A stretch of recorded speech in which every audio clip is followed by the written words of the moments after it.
With Spider-Man No Way Home bringing back Andrew Garfield and Tobey Maguire, there was a lot of discussion on if their suits would have changed at all, and some people do believe that they did in the final cut of the film. Now the people that directly worked on the film confirmed this and offer up a few hints as to why and how some of these changes might have been implemented.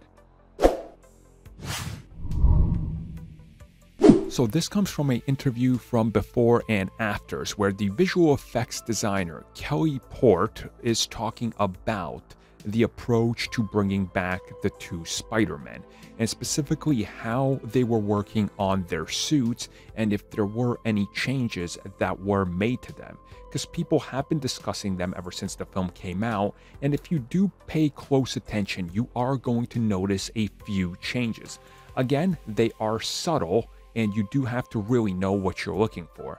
This takes me all the way back to Captain America's outfit changes from the first Avenger to Captain America the Winter Soldier. For example, people don't realize that the suit he wears in the Winter Soldier, which is the Smithsonian suit that he steals, is not the suit he wore in the first Avenger. They are actually different. There are subtle changes in there in regards to the stitching and the pattern. You just really have to look for it, and you're going to notice it really easily.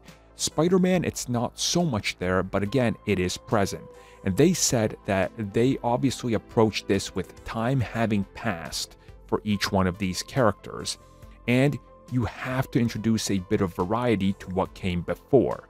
So if you start looking at it in that way, if you start realizing that these characters have lived, that just like Tom Holland's Spider-Man, their suits would evolve and slightly change and be different when they appear on the screen again. So they talk about how slightly in the future of their each timeline, there were some of these changes. Again, people pointed out that Andrew Garfield's suit definitely has the blue in it, but it's not as prominent as it was in his own films. Again, they darken it a little bit. When it comes to the logo, it looks like it's been just slightly raised, so it doesn't look like it's on his stomach almost. When it comes to the Raimi suit, I think I noticed a change right around the eyes. Not entirely that they moved them or did something weird with them, but when I watched it, I was like, something about the eyes seems just slightly off. Maybe they used a different reflective lens or how they CG'd it, but again, there are subtle changes here.